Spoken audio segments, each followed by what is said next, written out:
6.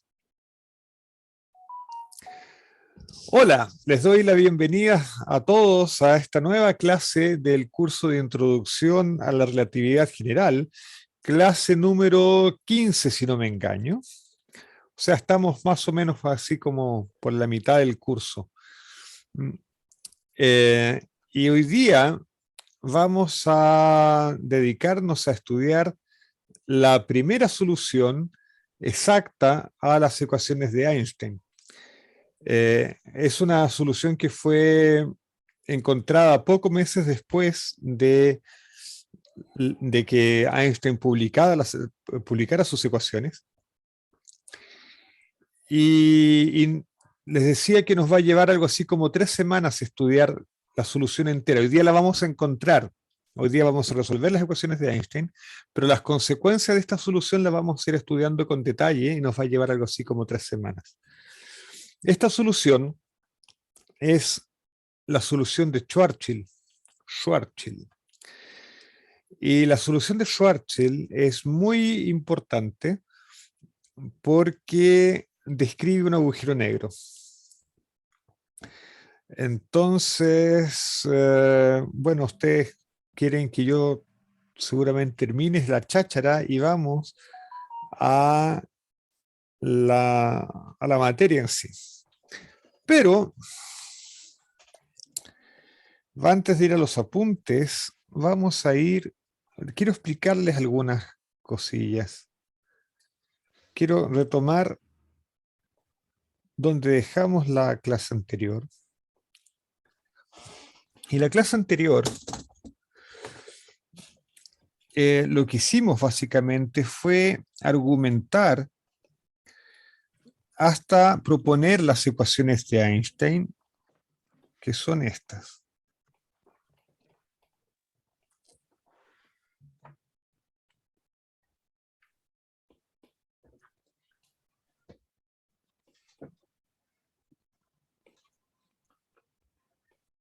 Esas son las ecuaciones de Einstein.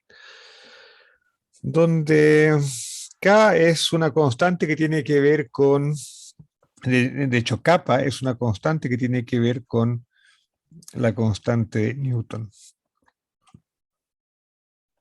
Algo así. En fin, ustedes reconocen que aquí está el tensor de Einstein. Y el tensor de Einstein, por supuesto, tiene la información de la curvatura. La curvatura está codificada en el tensor de Riemann. Y sus trazas, por ejemplo, el tensor de Ricci y el escalar de Ricci. Entonces, en el tensor de Einstein está codificada la curvatura. ¿Y cuál es la gracia del tensor de Einstein? El tensor de Einstein es un tensor que cumple con esta ecuación. Voy a colocar los índices bien.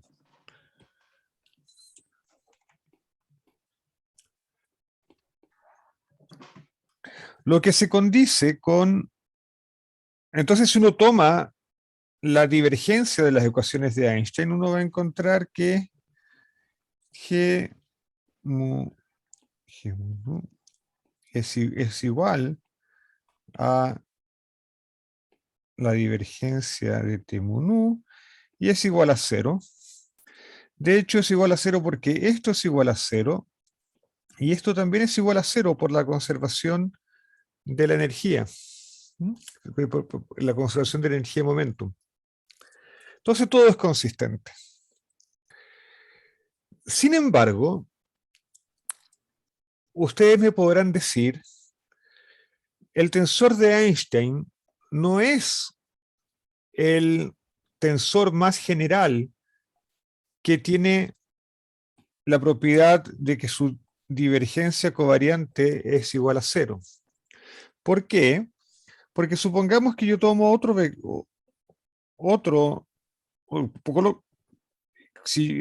supongamos que yo tomo el tensor de Einstein y le sumo una constante veces la métrica.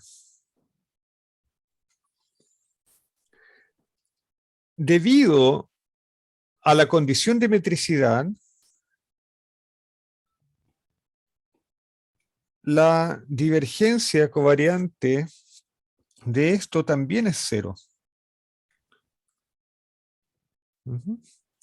Por lo tanto, las ecuaciones que escribimos para las ecuaciones de Einstein no son las más generales. Lo más general sería escribir R mun U menos 1/2 G mun U R más lambda G mun U igual kappa T mun U. Esas son las ecuaciones más generales. Y este término de aquí, eso de aquí, tiene un nombre, es famoso, tiene un nombre, se llama constante cosmológica.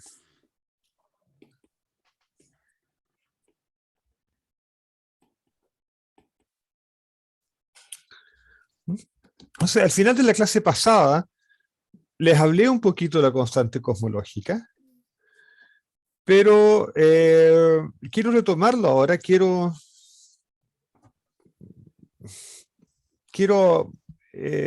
profundizar un poco lo que dije la clase pasada. Entonces voy a ir a los apuntes. Y voy a ir. Ok. Entonces, las ecuaciones más generales para la relatividad general debería ser esta de aquí, la 425. De hecho, es esta. Ahora, yo no... Aquí tengo problemas éticos, porque por un lado, efectivamente, esta es la ecuación general y no hay nada que hacerle. Esa es la más general. Pero por otro lado, uno se siente medio incómodo de introducir este término con constante cosmológica. ¿Por qué? Porque, en primer lugar, estamos introduciendo un parámetro nuevo en la teoría. Este lambda no sabemos lo que es. A priori no tenemos un valor. Entonces ya tenemos dos parámetros libres para la teoría. Kappa y lambda. Ok, pero bueno, eso no es tan importante. Lo más importante es que, como vamos a ver dentro de poco, la constante cosmológica modifica el límite newtoniano. Uno ya no encuentra la ecuación de Poisson, uno encuentra la ecuación de Poisson más una pequeña corrección. Así es que, de todas maneras, si la constante cosmológica existe, tiene que ser pequeñita, porque la ecuación de Poisson, nosotros fuimos a la Luna con la ecuación de Poisson. ¿Tá? Entonces, la ecuación de Poisson funciona bastante bien en el límite no relativista. Así es que este lambda tiene que ser chico. Por otro lado, este término de constante cosmológica viola nuestra ecuación conceptual que habíamos desarrollado. Nosotros habíamos desarrollado esta ecuación de que la curvatura del espacio-tiempo tenía que ser igual al tensor de energía-momentum, o sea, que la materia tenía que ser la fuente de la curvatura del espacio-tiempo. Pero eso ya no es cierto con la constante cosmológica, porque el término de constante cosmológica no tiene nada que ver con curvatura. La curvatura está aquí, en el tensor de Ricci y en el escalar de Ricci. Con las ecuaciones de Einstein normales, con lambda igual a 0, si uno pone T mun U igual a 0, las soluciones a la ecuación de Einstein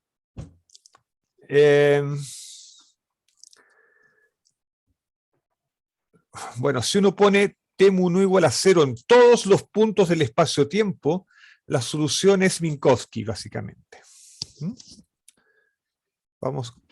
vamos a matizar un poquito dentro de poco, pero es Minkowski. O sea, un espacio plano, y eso es lo que uno esperaría. Uno esperaría que en ausencia de materia no hubiese gravitación, no hubiese curvatura del espacio-tiempo, entonces el espacio-tiempo fuese plano.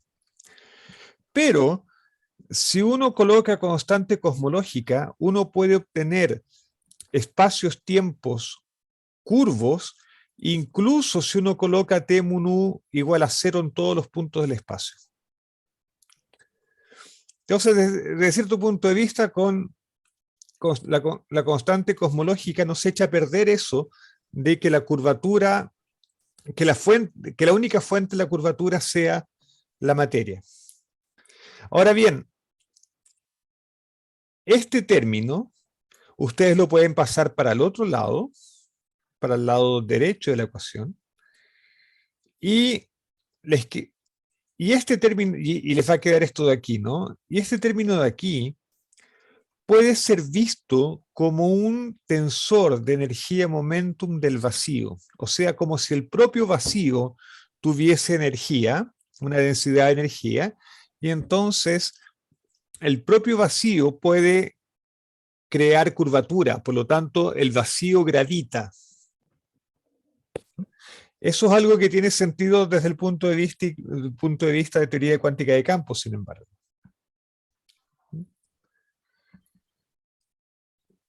Ok. Y además, uno puede mostrar, de hecho está desarrollado aquí, que si uno tiene constante cosmológica positiva, eso introduce un efecto antigravitacional. Entonces, ¿cómo explicamos eso? Bueno, podemos rehacer lo que hicimos la clase anterior para obtener el límite newtoniano. Aquí está hecho el cálculo con detalle, así que no les voy a dejar a ustedes que lo revisen. Y cuando uno toma el límite newtoniano, encuentra que la ecuación a la que llega no es la ecuación de Poisson, sino que es esta de aquí. La ecuación de Poisson termina aquí, ¿no? Termina en el ρ. Entonces, fíjense que esto de aquí es una fuente adicional de potencial gravitacional. Pero el efecto que produce es contrario al de la materia. La materia, que también la densidad de materia es positiva, ¿no? Tiene un signo más, pero la constante cosmológica aparece con un signo menos. O sea, la constante cosmológica produce un efecto gravitacional opuesto al de una densidad de masa. O sea, produce un efecto antigravitacional.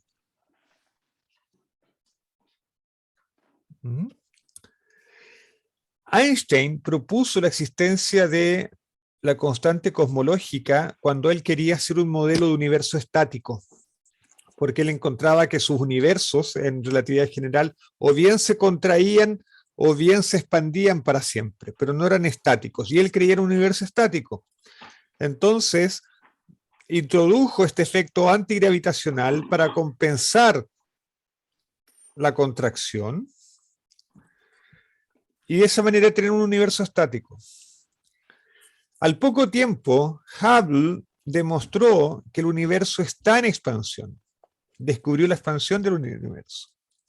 Así es que Einstein dijo que el haber introducido la constante cosmológica fue su mayor error. Sin embargo, en 1998 se descubrió que el universo está no solamente expandiéndose, sino que está acelerando su expansión, se está expandiendo cada vez más rápido. Y la manera más fácil de modelar eso es justamente introduciendo una constante cosmológica positiva que haga este efecto antigravitacional de acelerar la expansión del universo. Preguntas, comentarios.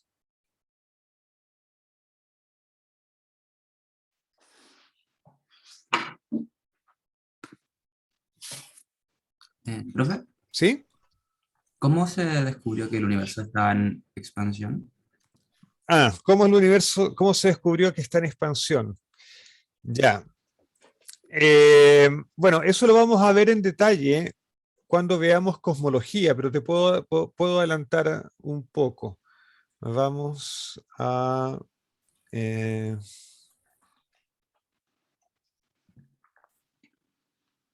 vamos a ver aquí. Hubble midió el espectro de estrellas de luz proveniente de galaxias lejanas. Hubble fue el que descubrió que existían otras galaxias además de la Vía Láctea. Él mostró que lo que antes parecían como nebulosas, en realidad son galaxias. En realidad eran galaxias. Entonces él midió el espectro de la luz que provenía de las galaxias, de otras galaxias, y vio que los espectros correspondían o las líneas espectrales correspondían a líneas de elementos químicos aquí en la Tierra, pero estaban corridas hacia el rojo, o sea, las frecuencias estaban desplazadas a frecuencias menores. Él interpretó eso como efecto Doppler. Efecto Doppler electromagnético. Entonces, a partir del efecto de esa interpretación de efecto Doppler, él pudo obtener la velocidad de las galaxias. Él percibió que efecto Doppler, corrimiento al rojo en efecto Doppler, significa que las galaxias se estaban alejando y pudo obtener la velocidad con que se estaban alejando. Y él también sabía cómo medir la distancia a las galaxias. Entonces hizo este gráfico y vio, este gráfico de la izquierda, y vio que claramente la velocidad de retroceso, la velocidad de alejamiento y la distancia están relacionadas por una línea recta, como ustedes ven claramente ahí. ¿Sí? O sea, en realidad para mí no es nada claro que esos puntos formen una recta, pero bueno, Hubble se la jugó. Aquí a la derecha tenemos datos más modernos y efectivamente la recta es impecable. Ahora bien, la velocidad, dependiendo de la distancia, quiere decir que las distancias, que las galaxias que están más lejos de nosotros se están alejando de nosotros cada vez más rápido. Eso es indicación de un espacio-tiempo que se está haciendo más grande, que se está expandiendo. No se los voy a mostrar ahora, pero cuando veamos cosmología yo les voy a mostrar que efectivamente en un espacio que se está expandiendo ustedes tienen esta misma ley geométrica. Y, esa fue la forma de descubrirlo. ¿Respondí? Sí, muchas gracias. Ya. Ahora, ¿cómo se descubrió que, que el universo está acelerando su expansión? Bueno, de la misma manera, se midió con mucha precisión la velocidad y distancia a los objetos más alejados del universo y se vio que la tasa de expansión va aumentando. Va aumentando. No, en realidad no es una recta, sino que es una curva. Una curva cóncava, la que describe la expansión del universo. ¿Algo más? ¿No? Bueno, entremos entonces en materia. Entonces, vamos a... Estoy viendo que mi explicación del primer párrafo está muy mala. Lo voy a tener que reescribir eso. Así es que vamos a lo nuestro. Vamos a trabajar, en este capítulo vamos a trabajar con constante cosmológica igual a 0, o sea, nuestras ecuaciones de Einstein van a ser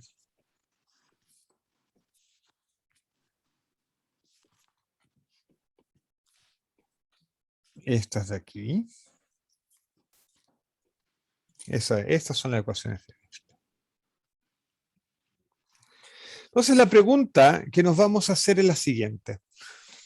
Nosotros queremos resolver las ecuaciones de Einstein, pero evidentemente no podemos encontrar una solución general a las ecuaciones de Einstein. Entonces, vamos a considerar el caso más sencillo posible. La pregunta es, ¿cuál es el caso más sencillo posible? Entonces, pensemos un poco. En gravitación newtoniana, en Newton, ¿cuál es la situación más fácil que uno puede resolver con la teoría gravitacional? A ver, ¿cuál es el caso más fácil? El campo Caída gravitacional. libre. Caída ¿Ah? libre. Caída libre, sí, pero eso ya es la interacción de dos cuerpos. ¿Ya? De hecho, yo los desafío a resolver el problema de dos cuerpos, M1 y M2, la caída libre de eso, usando no la aproximación de campo gravitacional constante, sino que usando F igual M GMM partido por R al cuadrado. Háganse esa, resuélvanlo. Pero Marat ya nos enseñó a hacer eso. Ah, ya les enseñó a hacer Sí, eso. ya, no, ya vimos algo así. Un Ya. campo central. Ya, ok. Ya. No es fácil. No es fácil. Hay que trabajar un poquito. Ya. Entonces, si ya les enseñó Marat, ya saben que esa no es la situación más fácil. ¿Cuál es la situación más fácil en, en la teoría de Newton?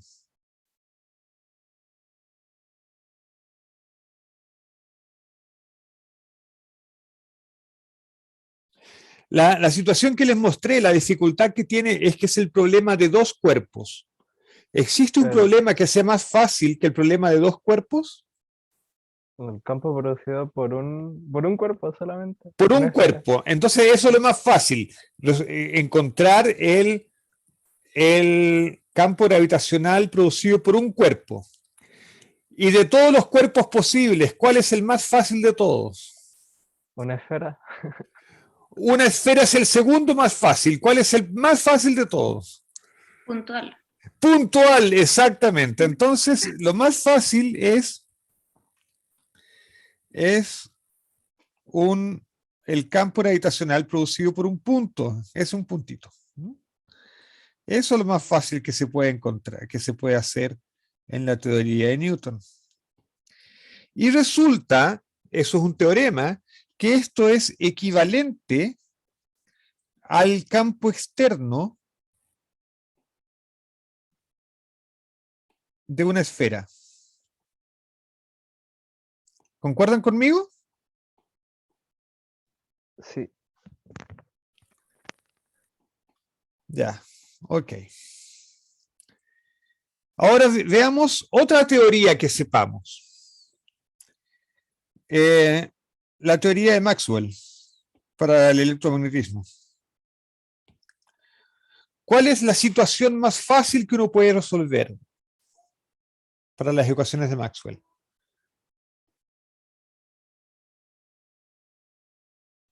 El de una carga puntual. El campo de una carga puntual, exactamente. Vamos a colocar aquí. De hecho, esta carga puntual está muy grande. Vamos a colocar una carga puntual negativa. Entonces, de hecho, en este caso, el resultado es el mismo que el de la gravitación. Y esto también es teorema, es exactamente equivalente a la solución externa para una esfera uniformemente cargada.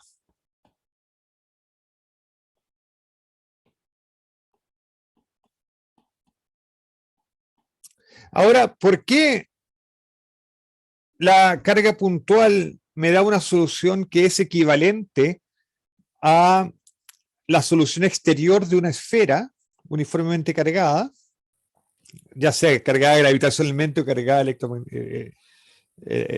electrostáticamente?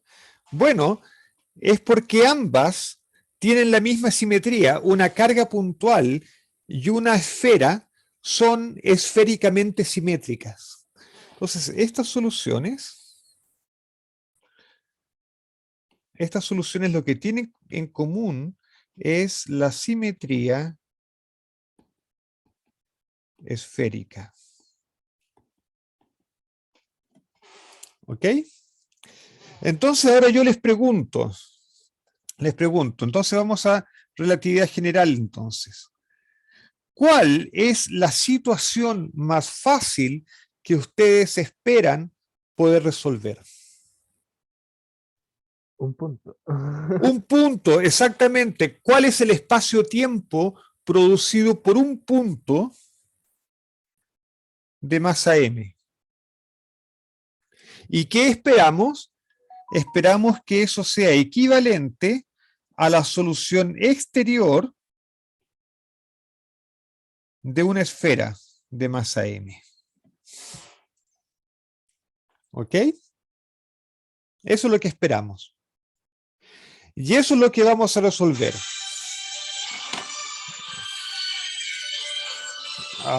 Espérenme un segundo, tengo que atender esta llamada.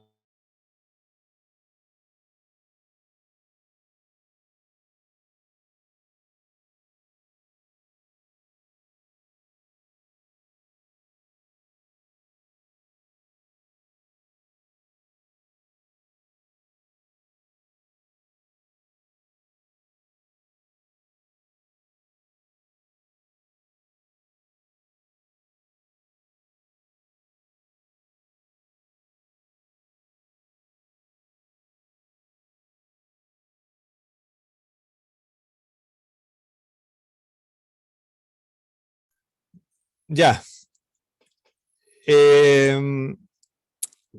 Disculpe la interrupción, pero era familia, entonces la familia tiene prioridad. Ya, ok. Roban el ringtone. Ay, ay, ay. Ok, entonces estábamos en la equivalencia de la partícula puntual y la situación esférica. Y la equivalencia se da por la simetría esférica. Entonces, ok, ahora bien, fíjense que un punto significa que mi energía es básicamente la masa con la masa veces una delta. De hecho, puedo colocar la masa siempre en la posición R igual a 0, así es que ahí está. Es una delta. O sea, es un punto, en un punto es distinto de 0, y fuera de eso es todo igual a 0. ¿Ok? Mientras que en la situación esférica estamos claros que la equivalencia se da en el exterior. Y en el exterior yo tengo que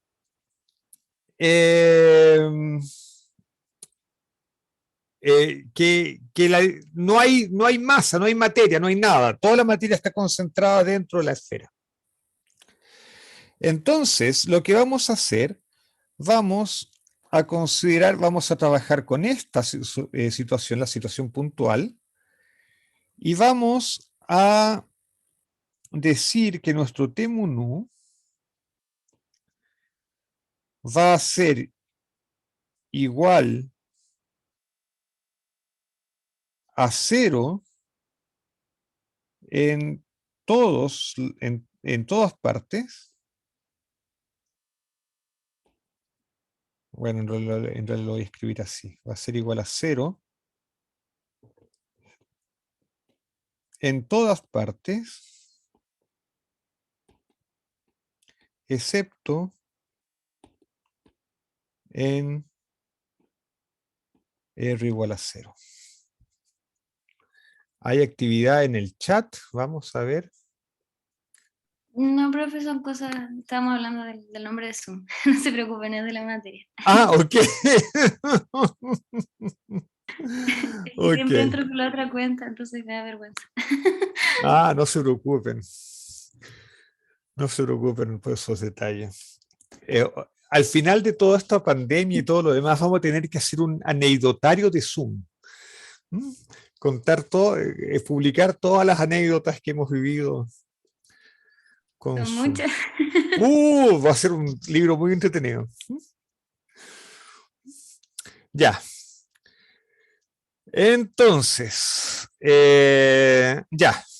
Entonces lo que vamos a hacer es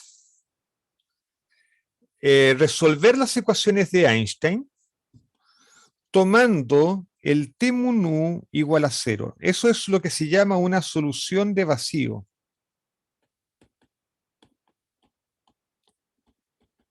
Es una solución de vacío. Pero vamos a tener en cuenta que en R igual a 0, en el origen, ahí no va a ser 0, ahí va a ser una delta. ¿Mm? Ahí va a ser una delta. ¿Ok? Ya, entonces ahora vamos a los apuntes. Y nuestro principio guía para resolver las ecuaciones de Einstein va a ser la simetría esférica. O sea, vamos a resolver la situación esféricamente simétrica con T mun U igual a 0. Eso es lo que vamos a hacer. ¿Me siguen? ¿Alguna pregunta, alguna duda?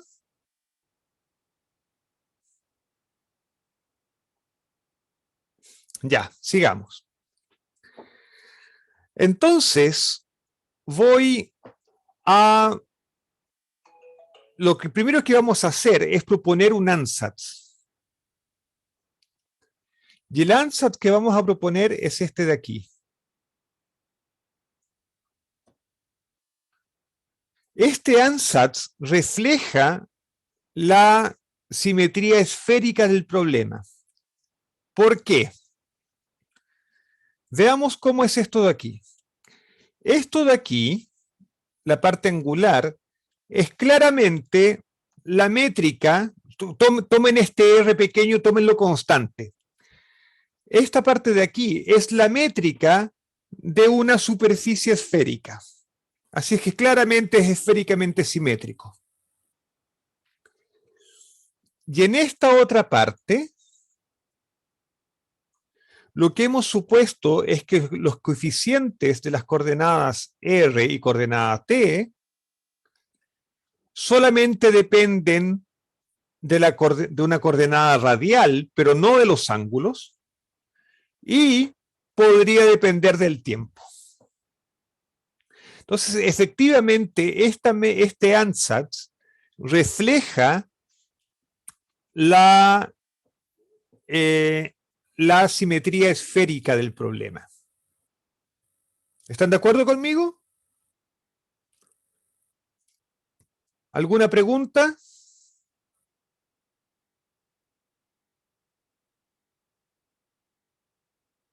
Todo bien. Ya. Entonces, ¿cuál es el plan? El plan es, tenemos un ansatz para la métrica. Con esta métrica calculamos la conexión de Levi-Civita. Con la conexión calculamos el tensor de Riemann. Teniendo el tensor de Riemann, calculamos el tensor de Ricci y el escalar de Ricci y armamos las ecuaciones de Einstein. Y las ecuaciones de Einstein van a ser en realidad ecuaciones para A y B. Ese es el plan. Ahora, no sé ustedes, pero yo ya me cansé de solo imaginar el trabajo que tengo que hacer. Entonces, como yo soy el profesor y no tengo que mostrarle nada a nadie, yo no voy a calcular nada de lo que dije que voy a calcular, le voy a dejar al computador que lo haga. Entonces voy a usar un programa computacional que de hecho corre aquí mismo en TextMax. TextMax es el programa que uso para escribir los apuntes, y dentro de TextMax puedo correr una sesión de Máxima. Máxima es como matemática, pero es software libre, como TextMax también. Y Máxima tiene un paquete para hacer cálculos en geometría diferencial. Él sabe trabajar con tensores. Y eso es lo que voy a usar. Lamentablemente, en Máxima los índices comienzan en 1 y no en 0. Así es que lo que voy a hacer es asignarle el índice 4 al tiempo. Entonces, voy a comenzar aquí con la instrucción que me gusta más de todas, kill all. Ahí están mis aspectos psicopáticos, ¿no? Y estoy grabando esto, qué terrible. Después le digo que cargue el paquete para trabajar con tensores, ctensor. Y luego le digo cuáles son las coordenadas que voy a usar. Las coordenadas son r, teta, phi y el tiempo. Aquí le estoy diciendo que el tiempo es la cuarta coordenada. Y aquí defino la métrica. ¿Qué hice? Activé el programa. Claro, eso fue lo que hice.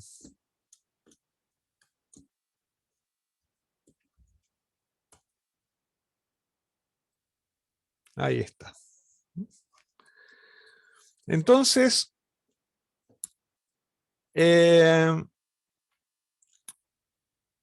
ahí está esta es la métrica con los índices abajo, por eso tiene este L, por low, ¿no? Y G es la métrica, ¿no? Entonces es una matriz diagonal, y ahí están los dos componentes. Y aquí yo le digo que calcule la matriz inversa.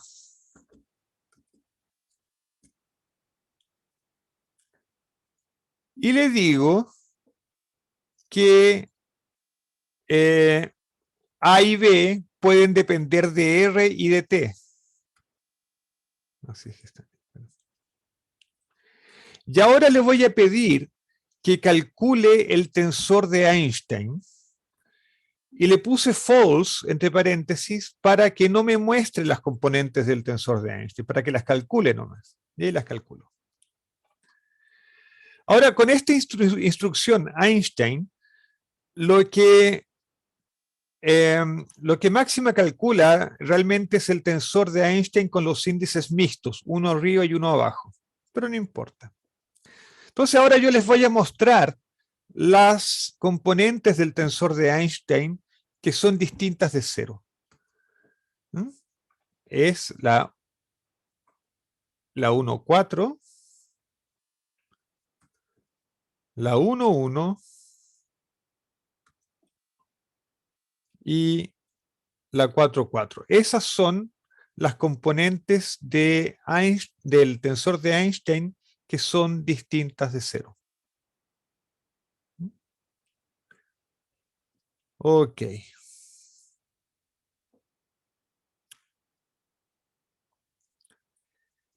Entonces vamos a resolver las ecuaciones de Einstein. Vamos a comenzar resolviendo la ecuación que corresponde a esta componente del tensor de Einstein. La ecuación es esto igual a 0, porque recuerden que estamos haciendo el T1 igual a 0.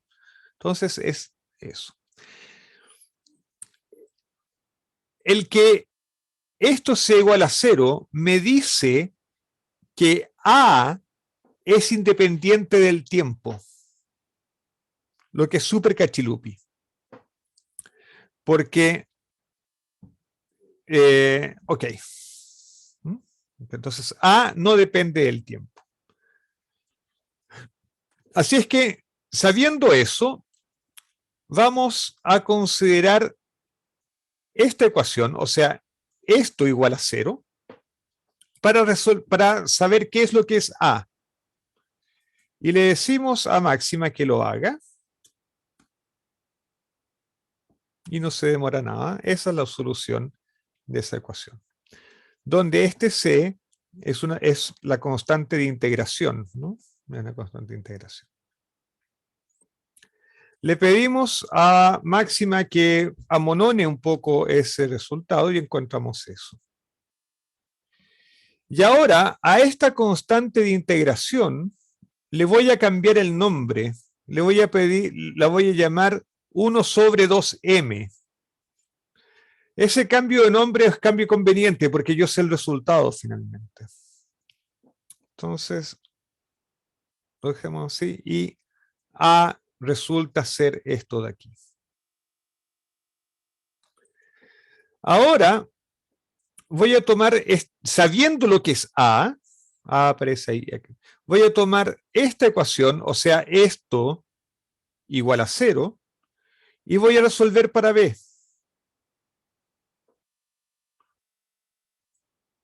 Y haciendo eso, obtenemos esto de aquí.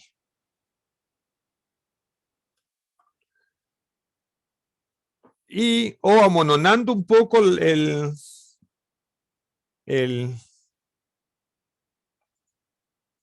amononando un poco la solución, encontramos esto. Y este porcentaje C es una constante de integración de esta ecuación, y yo lo voy a escoger igual a 1. Lo voy a escoger igual a 1 porque de esa manera B me va a quedar exactamente el inverso de A. Y ahí queda más bonito. Y me queda así. Entonces, esta es la solución. Me queda esto de aquí. Y fíjense que tanto A como B me quedan independientes del tiempo. Eso es un resultado general que se llama teorema de Birkhoff. El teorema de Birkhoff dice que en relatividad general, cualquier solución esféricamente simétrica de las ecuaciones de Einstein en el vacío debe ser estática y asintóticamente plana. Y asintóticamente plana. Entonces vemos que con esta solución a las ecuaciones de Einstein, o sea, hemos encontrado una solución a las ecuaciones de Einstein en el vacío, que es esta de aquí. Esta ecuación es, o esta solución, esa métrica, es la llamada solución de Schwarzschild o métrica de Schwarzschild. Los alemanes modernos dirían Schwarzschild. Profe, una ¿Sí? duda rapidita. Cuando dice asintóticamente plana, se refiere a que cuando tiramos R a infinito, ¿verdad? Exactamente. Si ya. ustedes tiran R a infinito, esta parte se muere, esta parte se muere, aquí me queda un menos de t cuadrado, aquí me queda un 1 solamente, y aquí me queda una esfera. Eso es Minkowski en coordenadas polares, nada más. Sí, ya. Ya. Gracias, profe. De nada. Ahora, en este capítulo y de aquí en adelante estoy trabajando con G igual a 1 y con C igual a 1. Si yo colocara G distinto de 0, aquí debería tener un G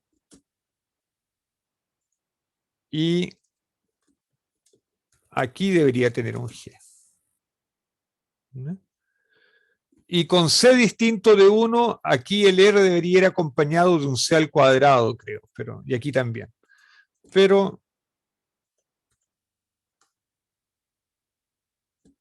Eso. Eso. Ya. Preguntas, comentarios.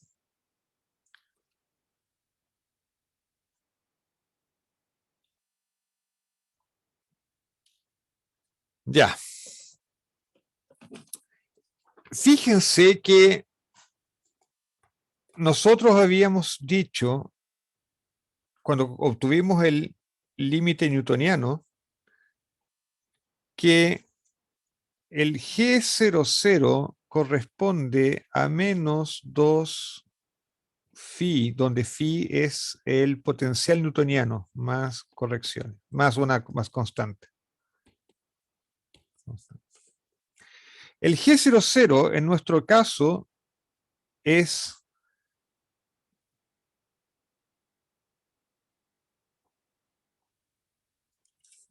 es más o menos, ya se me van los signos. Es menos, es, ay, ay, ay. Esto es menos aquí.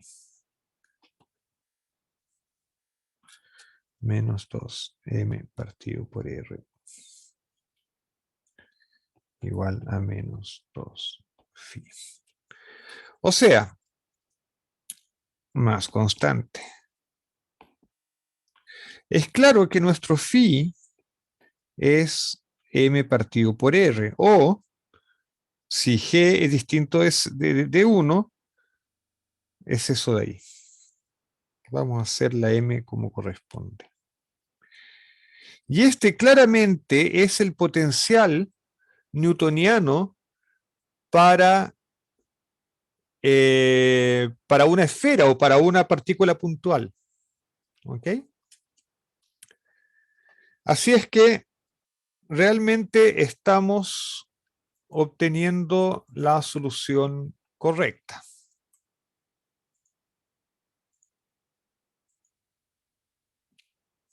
Ya. ¿Qué más Entonces, esta métrica describe el espacio-tiempo creado por una partícula puntual de masa m, o bien, en r igual a 0, o bien es la solución exterior, el espacio-tiempo afuera de una esfera de masa m. ¿Okay? Describe esas dos situaciones. Entonces vamos a interpretar la solución. Vamos a interpretar esta solución. Ya vimos que para r yendo infinito obtenemos Minkowski en coordenadas esféricas. Ahora, esto es importante porque nosotros realmente sabemos interpretar las coordenadas en el caso plano. En el caso plano.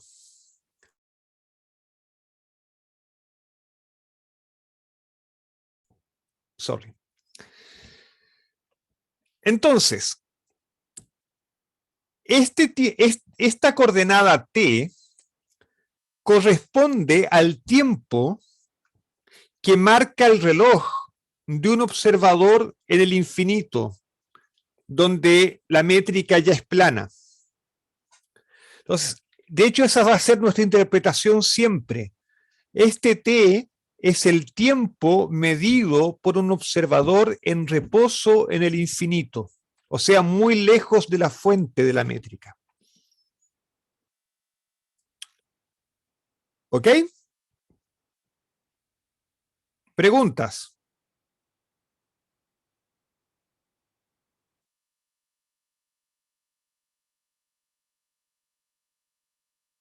Ya. Ahora, fíjense que eso es distinto al tiempo local, a alguien que está cerca, alguien que está cerca de la fuente de la métrica, no va a medir este tiempo. va a medir algo así como este tiempo. Solamente alguien que está lejos va a medir este tiempo t. Ese es el tiempo de alguien que está lejos. Ahora, este R, el R es una coordenada radial y es el radio de superficies esféricas en torno al origen. Ahora bien, muy lejos de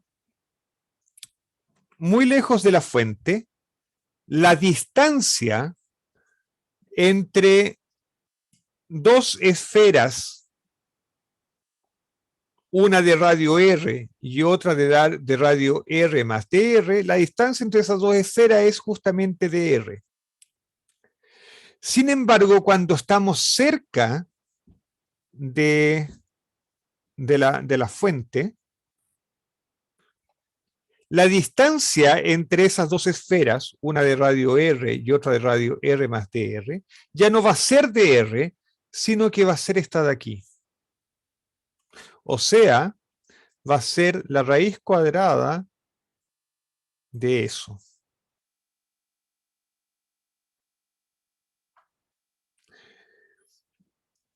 ¿Por qué la diferencia entre dl, la distancia entre las dos esferas, y el dr? Bueno, eso es debido a la curvatura del espacio-tiempo.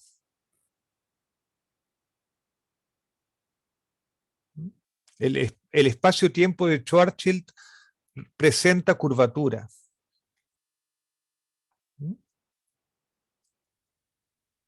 Okay.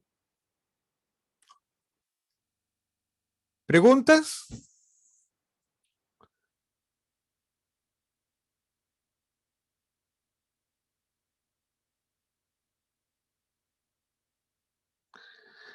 Ya. Entonces veamos si estamos entendiendo bien.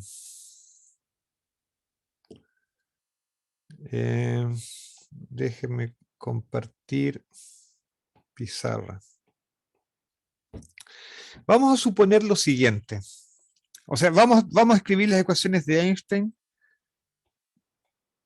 en el vacío. Eso. De nuevo, yo puedo multiplicar por G mun U y me queda R menos G mun U, ustedes saben que es 4, con ese un medio me queda un 2, R igual a 0. Esto significa que el tensor de Ricci es igual a 0. Pero ahora yo resustituyo esto en la ecuación de Einstein y me queda que R mun U es igual a 0. Entonces alguien podría pensar, bueno, si el escalar de Ricci es 0 y el tensor de Ricci es 0, entonces ¿cómo puedo decir que tengo curvatura? Porque parece que todo lo que depende de la curvatura, todo lo que tiene codificada la curvatura es 0. Ajá. Pero lo que ocurre es que efectivamente el escalar de Ricci es 0, el tensor de Ricci es 0, pero el Riemann es distinto de 0. ¿Y cómo lo podemos ver? Bueno, lo podemos calcular. Y esto es lo que, y por supuesto yo no se lo voy a decir, no se lo voy a decir a, yo no lo voy a hacer a mano, le voy a decir a Máxima que lo calcule. En realidad voy a hacer algo más interesante que calcular el Riemann simplemente, porque el Riemann tiene muchas componentes. Lo que voy a hacer es calcular esta cantidad. Es algo así como el cuadrado del Riemann. Esa cantidad se llama invariante de Kretschmann. Y evidentemente si el invariante de Kretschmann es distinto de 0, entonces obligatoriamente el Riemann tiene que ser distinto de 0. Entonces vamos a calcularlo.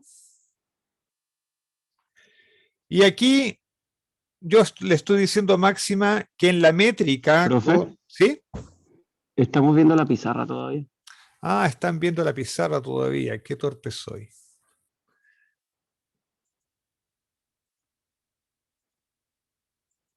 Ya. Gracias por avisar. Entonces lo que voy a hacer es calcular esto de aquí. Eso es lo que se llama el invariante de Kretschmann. ¿No? Y la gracia del invariante de Kretschmann es que es un número solamente. Entonces va a ser mucho más fácil ver el resultado que si yo tengo las 4 elevado a 4 componentes del tensor de Riemann. ¿No? Ok. Y evidentemente, si el Kretschmann, si el invariante de Kretschmann es distinto de 0, el tensor de Riemann tiene que ser distinto de 0. Y le voy a decir a Máxima que lo calcule. Entonces, en esta línea, le estoy diciendo a Máxima que reemplace en la métrica, con los índices abajo, que reemplace la solución que encontré para A y la solución que encontré para B. O sea que reemplace esto a lo que llamé sol B y que reemplace esto que llamé sol A. Y después le digo que haga lo mismo con la métrica con los índices de arriba, por eso tienen U, up. Luego le pido que calcule la conexión de Levi-Civita. La conexión de Levi-Civita también se llama símbolos de Christoffel. Por eso es que en Máxima aparece como Christoph. Por Christoffel. False significa que no imprima las componentes, que lo calcule nomás. Luego le pido que calcule el Riemann y que calcule las componentes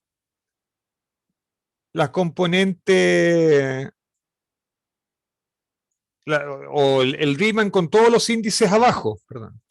Luego el Riemann con todos los índices arriba y que calcule el R invariante, o sea, el invariante de Kretschmann. Y luego que simplifique el resultado. Entonces, vamos a ver cuánto se demora en hacer eso, Máxima. Ahora sí, lo hace. Y el resultado para el invariante de Kretschmann es 48m al cuadrado partido por r a la 6, que es distinto de 0. Por lo tanto, efectivamente, el tensor de Riemann es distinto de 0. Y por lo tanto, el espacio-tiempo de Schwarzschild presenta curvatura. Aunque el tensor de Ricci y el escalar de Ricci sean 0. ¿Ok? Preguntas.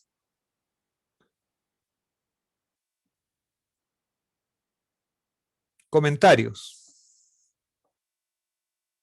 Está muy complicado esto, ¿no?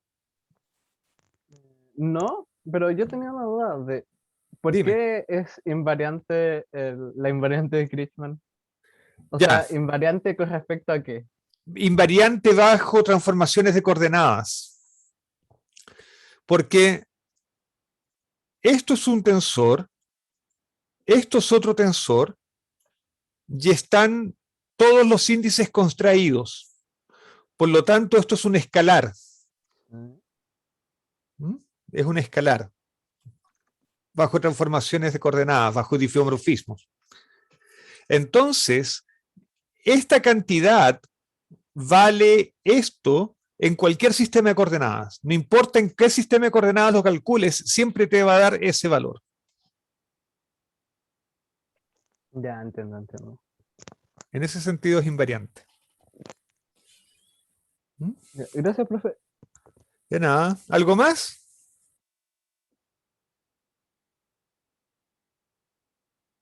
Ya, sigamos entonces. Ya. Entonces, Profe, ¿sí?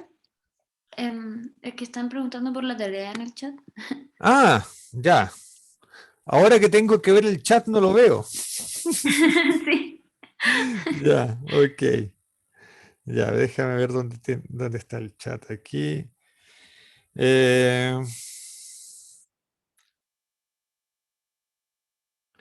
Esa es una buena pregunta. Hola compañeros, una pregunta. El profesor dejó resolver el capítulo 3 como tarea. ¿Saben si se envía al correo o algo así? Ya, esa es una buena pregunta. De hecho, yo me la estaba haciendo el fin de semana. Una posibilidad es que me la envíen por mail. Entonces, pero si como ustedes son hartos, recolectarlas por mail va a ser complicado. ¿Todos tienen acceso a Aula? ¿Hay alguien que no tenga acceso a Aula?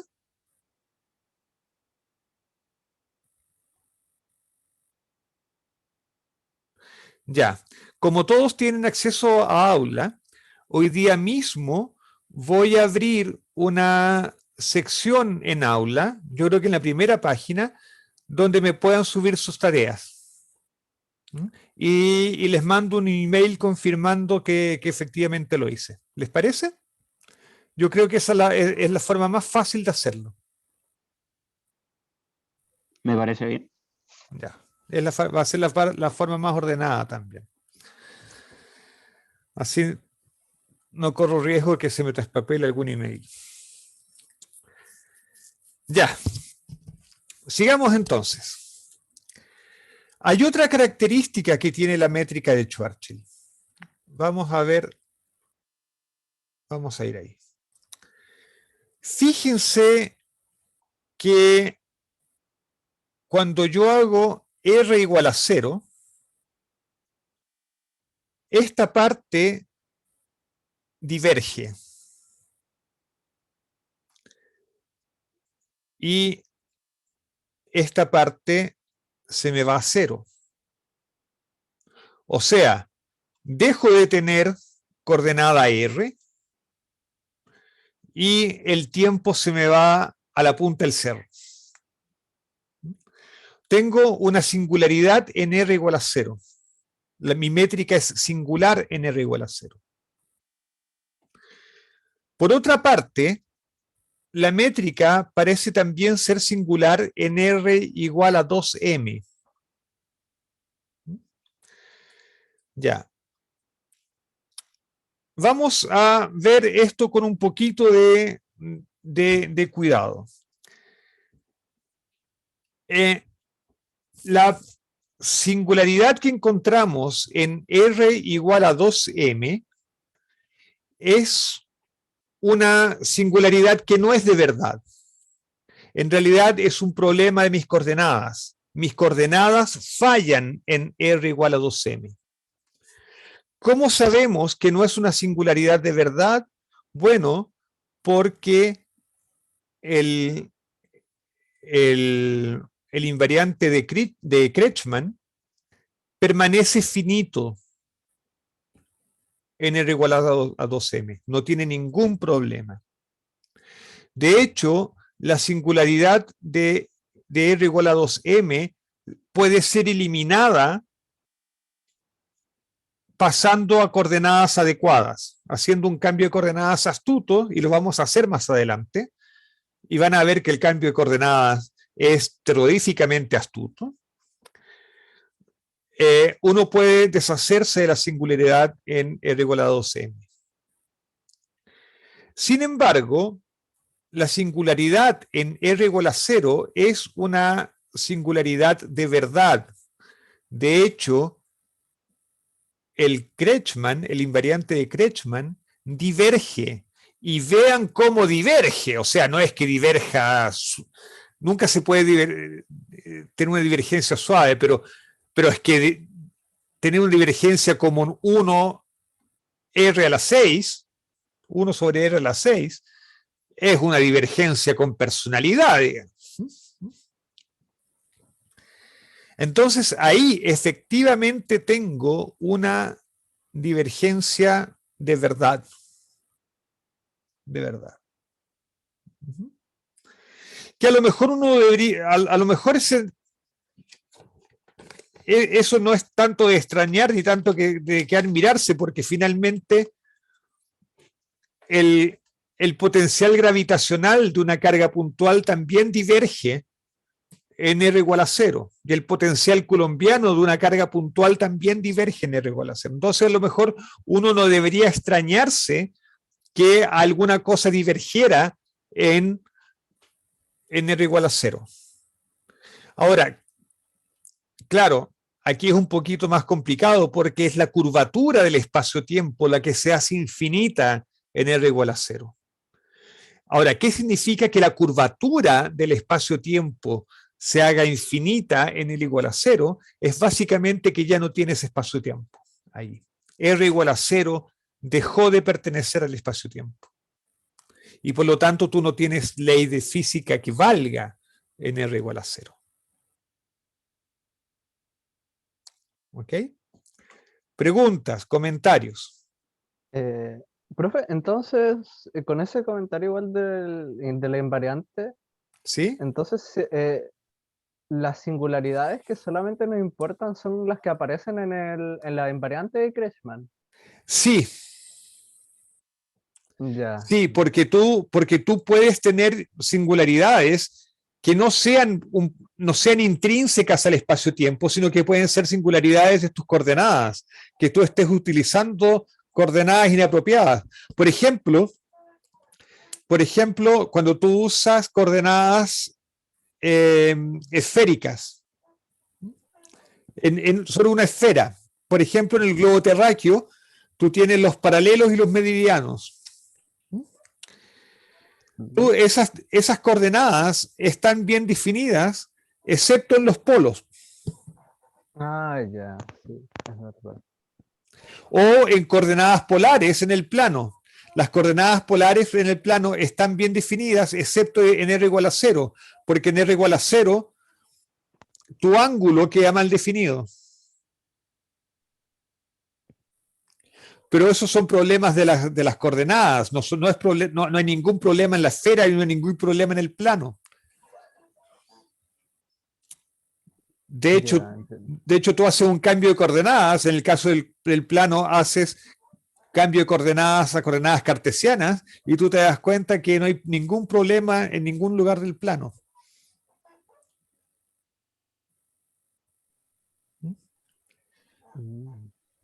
Pero aquí, el invariante de Kretschmann te está midiendo la curvatura del espacio-tiempo. De hecho, del punto de vista físico, es una medida de las fuerzas de marea. Entonces, tú tienes fuerzas que se hacen infinito, tú haces la curvatura del espacio-tiempo se hace infinita. Entonces, esa es una singularidad que es propia del espacio-tiempo, no de las coordenadas.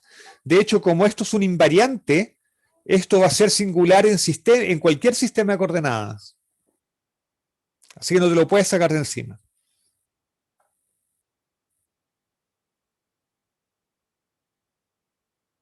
¿Ok? Gracias, profe. Ya. ¿Algo más?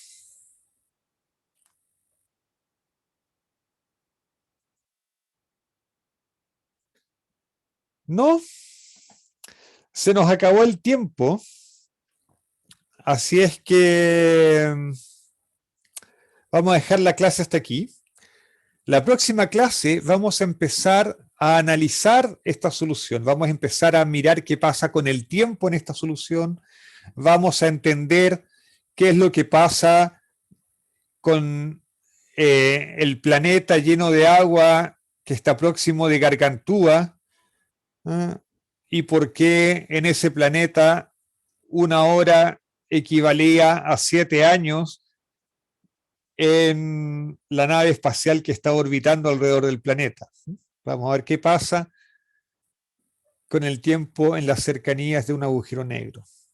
Y vamos a ver también en qué sentido la solución de Schwarzschild describe un agujero negro. ¿Ok? Ok. Nos vemos entonces. Voy a terminar de grabar.